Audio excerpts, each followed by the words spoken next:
welcome to another episode of Plan vs. Rogue After Hours.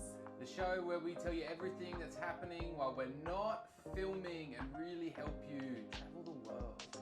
This week we are in Singapore. Lovely, beautiful Singapore. Again, how good? How good? How hot? How hot? How delicious? So we spent a bit over a week in Singapore. We filmed an episode there, but we did so much more than what we show in the episode. Which is crazy because that's actually our best performing episode right now, I think. It's got the most views. People love to know about Singapore. And there's so much more that we did that's not covered in the episode. There's no way, unless we both did foodie days, that you could tick off every essential thing to eat in Singapore. Even in the week that we went there, we didn't even get to have every iconic food. I think Singapore is a very interesting country and city to talk about for travel because there's such a variety of ways you can enjoy it. You can do things that are very cheap and very local, and then you can do some things that are very luxe. That's true, and I think our episodes get that across. If you haven't seen the episode yet, go watch it, go check it out. There'll be a link in the description, or maybe there's one on screen right now. I think it was a pretty close competition, so spoilers ahead if you haven't seen it yet. Do you stand by the results of the episode in Singapore? I do, but it was close. I went into judging thinking there was a slight chance I could win, but 90% of me was sure you were going to win. You didn't really like what you had at the Hawker Centre at the end of the day. Like you said, the food you had was exceptionally average there. So yeah, I stand by it. Do you? Yes, I do. My day was really about showcasing some of the really famous highlights of Singapore. From start to finish, my day ran quite smoothly.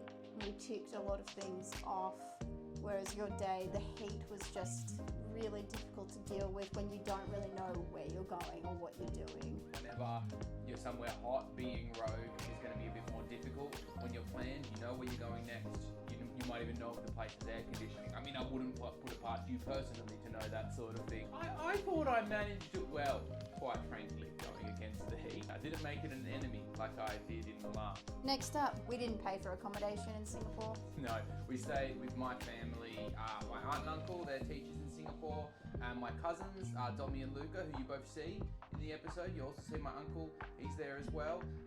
They live in a nice apartment complex in Singapore. That's sort of the middle level housing in Singapore. You've got your government housing, and you've got the apartments, and you've got the super rich people, and they live in the middle one. And they've got a swimming pool, which is lovely. For reference, we were staying near an area called Holland Park. It was a bus and a train into the city, so it wasn't the closest to the city you could stay. What is one thing, Benny, that you must do when you're in Singapore? Eat at a hawker centre. You can find hawker centres in quite a few Southeast Asian countries. Singapore is this cultural crossroads. You have Chinese, Malaysian, Indian and European influences coming together to create these unique dishes, but also good dishes recreated from other regions. Indonesian influence in there as well, can't believe I missed that. And in hawker centres, it's so cheap, you can go with friends. We went with family on my day, we all ate different things, but it's so easy. If you're still hungry, you just go up and order some more. That's my number one thing to do. I pretty much had the same thing. I called out Golden Mile Food Centre specifically. It does appear on lists, but it's not like Newton, it's not Maxwell. It's not one of the famous ones that are right in the middle of the city. And you can get some things there that are unique to that centre. Go to Golden Mile Food Centre. I like Chomp Chomp as well. That one's only open during the evening. The reason why it's not open for lunch is they're going out and they're sourcing the fresh food at lunch. So whatever you get there to see is a great place to get seafood as a result. And Chomp Chomp you can find in Serangoon Garden. I've added a new chapter to this after hours because I feel like it's pertinent and I think it would be good in future episodes as well. A skip in Singapore. Skip, okay, yeah. Can you guess what I'm skipping? I think I do know what you're skipping. I think you're going to say the long bar. The Singapore sling. Yep, skip it. Skip it. I think our video captures the experience very nice of it. I don't think you need to do it. It's about 100 Australian dollars just to do what we did. A bit under, about 90 Australian dollars for 2 drinks, and peanuts that aren't even salted. I know they're in the shell, but I've seen them at Lone Star. They used to be able to do them. It's not glamorous to me. It's Lone Star. Next up, must eat. I'll go first. Kaya toast set. And I say set because it's important that you get the Kaya toast, the soft boiled eggs, and the coffee to go with it. You can get it in so many different places. Every corner you turn, you can see somewhere doing Kaya toast. Even if it's a chain, it still does it excellent. You can see us go to Chin Me Chin in the episode, which was a higher end version of Kaya toast, and that was also excellent. You can pay as little as $5 Singapore for this whole breakfast. It is so good. Definitely. I think there are some chain places you can get Kaya toast where maybe the effort isn't always quite there, but if you generally go to like an independent cafe, if there's like old people working there, that's probably a good sign. If there's old people drinking coffee there, that's probably a better sign. You'll notice they still have their spoon inside the glass when they do it, and if they ask for a takeaway, they get it in a plastic bag. This is just how it is done. Yeah, it's a great breakfast. One breakfast I also love is the roti prata. It's a great, that's more the Indian inspired one. Some rotis with dipping sauces. You can get a cheesy roti, or you can get a sweet one with banana and that, or you can go the full way. There's been the murder back, which is the one with the egg and then like kebab meat inside. Okay, interesting. That's what you went with, and you didn't mention the Singapore mud crab. The first time we were in Singapore, we didn't manage to get it, and it was something that you were really excited to try, and we didn't manage to find any that we could order and eat at that time. You finally got to try it. Yes. It was good. It was fine. No, it's a lot of work for not a huge reward. Yeah, I say in the episode, I can't help but feeling a little uncultured. Really, when I think about it, I think that might have been my first time sitting down for a big crab meal. I've had crab claws on the side of a seafood buffet, also at Singapore, but never when the whole meal is just a crab and sauce and then side. At Jumbo, the sides were delicious, and the sauce for the crab was delicious too. It's just I really, maybe naively, didn't expect to be doing so much digging. You make such a mess. So no, I wouldn't include that on there, to be honest, as a must eat. There's a lot to contend with. Another dish that I'm surprised didn't come to your mind first, and I think you definitely would like to talk about it, is soup tulang. Soup tulang, yeah, amazing dish. I first saw it Anthony Bourdain when I was a kid, and I just knew one day when I went traveling that I wanted to have it, even though I was a picky eater. When I saw him doing it, I thought that looks really cool. It's this erotic red sauce, and you just munch the meat off these mutton bones. There's not a whole lot of meat on them, but as a result, they've given the sauce a lot of flavour, and they give you some bread on the side to dip up the sauce. But the real treat is sticking a straw, which they give you, into the bones and sucking out the marrow. It is so rich, you will pay for it in the bathroom stall the next day. Just putting that out there. Sorry to be disgusting. Just a warning, and it's going to be worth it. What did my uncle say? Soup too long. Good today, not so good tomorrow. I just want to rattle off some other Singapore foods that you should try. Get some satay from a street vendor. Carrot cake is really delicious. It's chopped radishes and sort of potatoes with egg. Oh, and some chicken and rice, obviously. Their noodles are great. I really like the noodles that we had on my day. There's some other really spicy noodles that we had on our first day there, which really helped us get over the jet lag because we just come in from London. I agree with all of that. For noodles, headed to Chinatown. Noodle Man. If you get to Noodle Man a bit earlier, you can also see him make the noodles. We got there a bit late. Next up, our fan comments. As always, Flickstrix466 has come in hot with a nice big comment for us. Who would have thunk another cracking episode of Plan vs. Rogue? Whilst both days looked great, I think I'll go with Katie on this one. That food looked absolutely scrumptious. Hey, thank you, Felix. Appreciate that, man. That's a lovely comment. Yo-Yo Tomo1 says, I can't wait for a Plan vs. Rogue Australia edition, or even in your hometowns. And I'm really hoping for a Plan vs. Rogue Bathurst edition. Do you know there will be some Bathurst thing one day. I mean that. Don't know if it'll be Plant vs. Rogue, but if you're in the market for some Australian videos, stay tuned. Mr. Crispy P78. I watch loads of YouTube travel vloggers and you two are easily my favourite. Need more Italian videos though because I use you for ideas for my troops. Oh, grazie, Crispy P. In terms of more Italian videos, I mean, I don't need any excuse ever to go to Italy.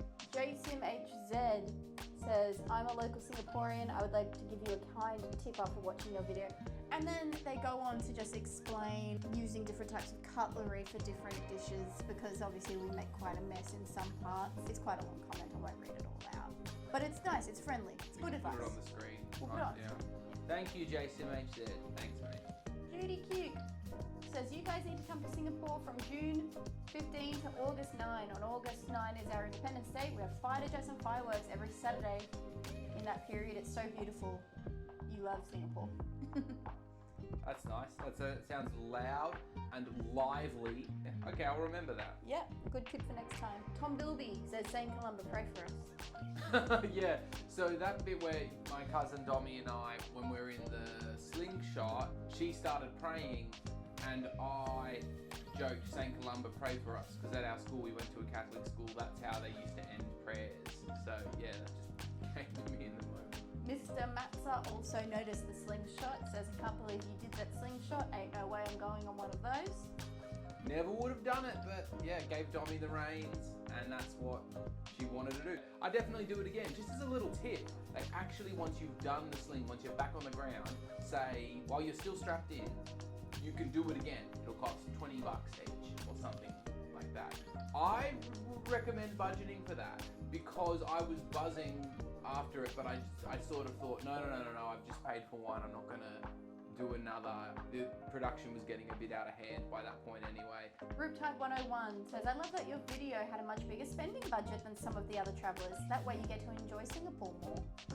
I quite like that comment because while we never really talk about our budget in there, I think it is pretty safe to assume that we did spend a bit of money, especially on my day, but also even with the Slingshot on your day, it's not the cheapest place to visit depending on what you want to do. If you're happy to just walk around and eat from food vendors, you know, stalls and hawkers the whole time, you can keep it pretty cheap. But yeah, it was a bit of money between the two meals on your day, the lunch and dinner rather, alone was quite pricey. Whereas my day was much cheaper. I think the Slingshot was the most expensive bit. Ron Lars, if you love nature, there's several places you could go for minimum cost or free. Botanical gardens, Chinese/Japanese gardens, Pulau Ubin, Sungai Buloh wetland reserves, East Coast Park, Changi walking trail, Sembawang natural hot spring, Mount Faber, Boutique Batok, Gombak Hills, St. John Island, Kuzu Island hopping, and Haw Villa. I'm so glad he mentioned Haw Villa. It was set up by the family that runs Tiger Balm, one of the rich, wealthy sons who wanted to make this dedication to Chinese folklore. So there are all these interesting models about the place, some of them doing interesting things. There's 7 heads on rocks, but some of them are just kids playing with like a giant lobster getting kicked around. I think he's worked himself or his brother into every artwork. So the centerpiece of Haw Villa is the depiction of hell in that particular folklore, and it's all these paper mache models. You walk through these like caves with all these different circles of hell, and it is quite scary. Yeah, it's basically like a museum exhibition. It's like going into the nocturnal section of the little animal retreat. There's no animals, there's little models of people getting sawn in half, having their arms cut off, being stabbed onto trees made of spikes, and it says what sin you have to have committed to get that level of punishment. There's like the boiling oil punishment as well. That was freaky. I would definitely say Haw Villa is a must-do as well in Singapore. It's not free, but I think it's like a coin donation or something. It's quite cheap. Yeah, don't bring your kids. It's not ideal for kids. You definitely see kids there. I would have went there. Keys is Blue says Jumbo is too expensive and a tourist trap BTW. That's fair. I was aware of that when I booked it, that it was the touristy place because it's a chain. You know, I'm showing people what the good options are as tourists. Riptide 101, that ain't no English muffin talking about the Kaya Coast. Looks like a brioche roll. Yeah, I don't know why we called it an English muffin in the video. And Mr. Matzer again. I can't believe I didn't have the bell notification on. Well, I'm here now. Looking forward to another great video. Thanks, Plain versus Road. And you can always ring the bell, guys. Local of the week. I think there's only one option for this. Okay. On 3. 1, 2, 3. Dommy. Yeah, Dommy. Dommy. Now, I put her under a lot of pressure. You know, she's a drama kid like I was. I think she put some good stuff together, and she's a cheeky little fun little weirdo, and I love my cousins, and it was so nice spending a day with them. So yeah, she's the local of the week. She automatically wins for going on the Slingshot with you.